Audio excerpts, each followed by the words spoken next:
Mais pourquoi tu pleures, mon fils? Je connais personne dans ma nouvelle classe cette année. Je suis plus avec mes amis, je suis tout seul. Je veux changer de classe. Oh, je suis vraiment désolé, mon grand. Écoute, on va trouver une solution. Je vais contacter le directeur d'école. Rencontre avec le directeur de l'école. Bonjour, monsieur le directeur. Voilà, je voulais vous parler de la situation de mon fils qui se retrouve complètement seul dans sa nouvelle classe. Il ne connaît personne et cela l'affecte énormément. Et qu'est-ce que je peux faire, moi? J'aimerais savoir s'il est possible de lui changer de classe pour qu'il puisse être avec ses amis. Alors écoutez, les classes sont déjà organisées et nous ne pouvons pas déplacer un élève seulement parce qu'il veut être avec ses amis. Bonne rentrée à tous. Voilà comment tu peux les masdaquiser. Regarde ça. Je comprends tout à fait, monsieur le directeur, mais ce n'est pas seulement une question d'amis. Mon fils est de nature très anxieuse et il a du mal à s'intégrer lorsqu'il est séparé de ses amis. D'ailleurs, il est suivi par un psychologue pour ça. De plus, il a pris l'habitude de faire ses devoirs avec son meilleur ami Thomas, qui est dans l'autre classe, et ça s'est avéré très bénéfique pour leur réussite scolaire. Et enfin, nous habitons à l'extérieur de la ville, et nous avons prévu un système de covoiturage avec les parents de Thomas. Sans cela, ça serait très compliqué pour nous de gérer ces trajets au quotidien. Bon, vous m'avez suffisamment convaincu. J'accepte exceptionnellement le changement de classe. Mais n'allez surtout pas le dire aux autres, ça. Voilà, vous savez ce qu'il vous reste à faire. Tous ceux qui souhaitent changer de classe, vous devez contacter le directeur de l'établissement de préférence par écrit en renseignant des motifs valables. À savoir que ce changement n'est pas un droit automatique, c'est-à-dire que le chef de l'établissement peut l'accepter comme le refuser en fonction des motifs évoqués. Mais si t'es un bon masdaquiseur, ça devrait passer. Attends, mais papa, t'es trop fort. Comment tu sais tout ça? Papa est abonné à Masdac. Instagram partage désormais votre localisation précise en temps réel à vos followers grâce à la nouvelle fonctionnalité Maps. Concrètement, les utilisateurs peuvent voir désormais où vous êtes, où vous vivez et ce que vous faites en continu. Et ça soulève de gros risques. Harcèlement, surveillance, cambriolage. Je vais vous montrer comment désactiver cette fonctionnalité et comment protéger votre vie privée. Mais d'abord, qu'est-ce que c'est? Instagram Map est une carte interactive qui affiche votre position en temps réel à vos amis, un peu comme sur Snapchat. Par défaut, la localisation est désactivée, mais si vous l'activez une fois, elle peut rester accessible sans que vous vous en rendiez compte. Et elle se met à jour automatiquement à chaque fois que vous ouvrez l'application, même juste pour scroller. Le problème, c'est que cette carte peut révéler beaucoup trop de choses. Par exemple, un ex-partenaire ou une personne mal intentionnée peut savoir si vous êtes chez vous. Un cambrioleur peut savoir quand votre maison est vide. Ou encore, un harceleur peut suivre vos trajets habituels, donc prudence. Voici comment désactiver cette fonctionnalité. Sur votre téléphone, allez dans Réglages, descendez jusqu'à vos applications et sélectionnez Instagram. Vous allez ensuite dans Position, choisissez ensuite si vous donnez l'accès ou pas. Personnellement, je le laisse toujours sur jamais. Ensuite, ouvrez l'application Instagram, en haut à droite, allez dans Paramètres et Activités, recherchez Localisation et vérifiez bien que le partage de localisation n'est pas activé. Voilà, simple et rapide. Maintenant, vous protégez votre vie privée et vous ne donnez pas à n'importe qui un accès direct à votre quotidien. Abonnez-vous pour plus d'informations. Bonjour, je viens de recevoir mon avis de cotisation foncière des entreprises. Et ça ne colle pas. Mon entreprise est censée être exonérée. Voyons ça. C'est votre deuxième année d'activité? C'est bien ça? Tout à fait, j'ai créé mon entreprise l'année dernière. Eh bien, l'exonération de la CFE est réservée à la première année d'activité ou si votre chiffre d'affaires est inférieur à 5 000 €. Et d'après votre dossier, vous pratiquez une activité commerciale et votre chiffre d'affaires est nettement supérieur à 5 000 €. Vous n'êtes donc pas éligible. De nombreux entrepreneurs peuvent bénéficier d'une exonération partielle ou totale de la CFE, même après la première année, mais ils ne le savent pas. La masdaquisation. Monsieur, mon entreprise est située dans un quartier prioritaire de la ville. Ça change tout. Oui, je vois ça. Et alors? Je suis éligible à l'exonération prévue par l'article 1466A du Code général des impôts. Ça me donne droit à une exonération totale pendant 5 ans, suivi d'un abattement progressif jusqu'à la 8e année. Et surtout, je respecte les seuils d'éligibilité en matière de limite de chiffre d'affaires pour une activité commerciale dans un QPV qui en 2024 est de 87 584 €. Pour 2025, les plafonds d'exonération de CFE pour les entreprises situées dans une zone urbaine en difficulté ont été réévalués à la hausse. 90 737 € pour les activités commerciales dans les QPV, voir le tableau ci-dessous. Effectivement, dans certaines zones, vous pouvez être exonéré de CFE. Avez-vous envoyé le formulaire d'exonération? Je vous ai envoyé le formulaire d'exonération par mail. Je viens de le retrouver. J'annule le montant de la CFE. Très peu le savent ça. Mais comment vous savez tout ça, vous? Je suis abonné à Masdac. 90% des Français ne savent pas comment marche l'imposition et c'est normal, on ne leur a pas appris ça. Get ça. Yes, je viens d'avoir mon augmentation. Moi aussi, mais laisse tomber, j'ai refusé. Ils me font passer de 29 000 à 30 000 €. Mais ça m'arrange pas. Comment ça? Pourquoi t'as refusé? Bah à 30 000 €, je basculerai dans la tranche d'impôt à 30%, t'imagines? Avant, j'étais à 11%. Là, je passe à 30% d'impôt sur la totalité de mes revenus. Mais c'est énorme. Je vais pas assumer. Tu vois, ça c'est le raisonnement de base que la plupart des personnes font. Mais grosse erreur, ce n'est pas de cette façon que se calcule l'impôt. Regarde ça. Mec, l'impôt sur le revenu fonctionne par tranche progressive.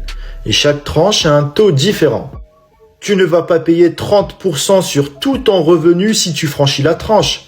Seule la partie du revenu qui dépasse la tranche précédente est imposée au taux supérieur. Je t'avoue que je n'ai pas trop compris. Je t'explique. Voici le barème de l'impôt sur le revenu 2025. Tu vois bien qu'il y a plusieurs tranches, chacune avec un taux différent. Ouais.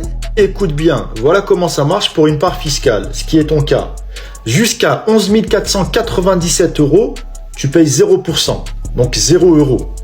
De 11 498 € à 29 315 €, tu vas payer 11%. De 29 316 € à 83 823 €, tu vas payer 30%. Donc tu vois, ce n'est pas 30% sur tout ton revenu, mais seulement ce qui dépasse 29 315 €. D'accord. Et après, il y a le reste de 83 824 € à 180 294 €, c'est 41%. Et au-delà de 180 294 €, c'est 45% d'impôt.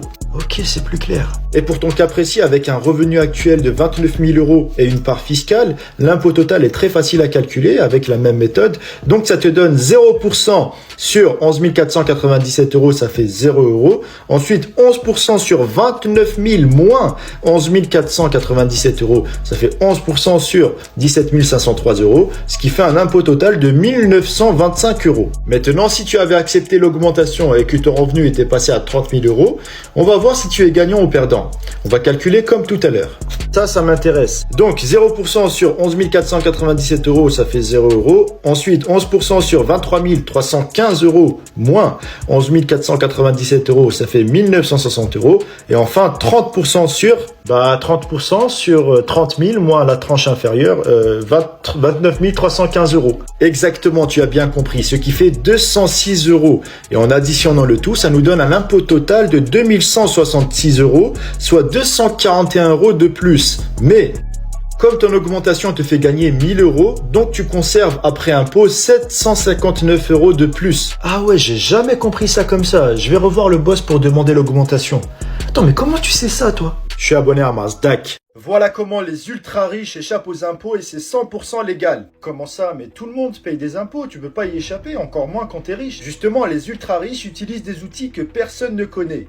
L'un des plus puissants en gestion privée, c'est le crédit lombard. Le crédit quoi? Le crédit lombard, c'est un prêt garanti par ton propre patrimoine financier. En gros, au lieu de vendre leurs placements pour avoir de l'argent et donc payer de l'impôt dessus, les riches empruntent en mettant en gage leurs titres financiers. Attends, ils mettent en garantie leurs actions, obligations, assurances vie? Exactement, ces actifs servent de garantie à la banque et en échange, elle leur prête entre 50% et 90% de la valeur de leur portefeuille à un taux très faible parce qu'elle est couverte. Mais oui, et comme une dette ce n'est pas un revenu, il y a zéro impôt dessus contrairement à une vente d'actifs. C'est là toute la technique. Au lieu de vendre leurs actifs et donc de déclencher le paiement d'une flat tax à 30% ou de se verser un revenu et payer jusqu'à 45% d'impôt sur le revenu, ils préfèrent faire un crédit lombard et ne payer qu'un très faible taux d'intérêt, souvent le Euribor plus la marge bancaire, donc autour de 2 à 3%. Et entre 30% et 2%, il n'y a pas photo. Attends, et c'est pas fini.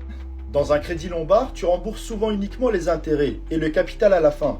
Mais comme leurs titres continuent de prendre de la valeur, leur patrimoine grossit pendant qu'ils vivent à crédit. Donc ils roulent la dette. Exactement, t'as tout compris. Quand le prêt arrive à échéance, ils en reprennent un nouveau pour rembourser l'ancien. Incroyable comment ce système est tordu. Et la banque est ravie puisqu'elle a leurs actifs en garantie et donc en quelque sorte elle ne prend aucun risque. C'est pour ça entre autres qu'on dit que les riches vivent à crédit et ne payent pas d'impôts.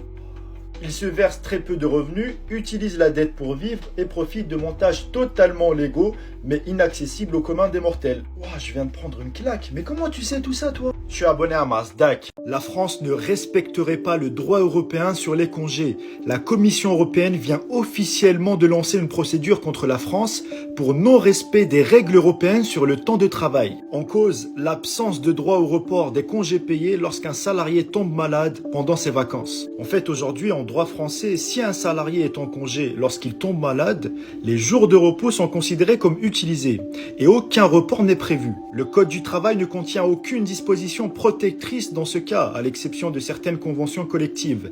Et la jurisprudence de la Cour de cassation confirme même cette position. En revanche, le droit européen, notamment via la directive 2003/88/CE et la jurisprudence de la Cour de justice de l'Union européenne, impose que le congé payé soit un temps de repos réel, incompatible avec une incapacité de travail. Un salarié malade pendant ses congés doit donc pouvoir les reporter à une date ultérieure afin de préserver sa santé et garantir un droit fondamental. La France a donc 2 mois pour répondre à cette mise en demeure de la Commission européenne.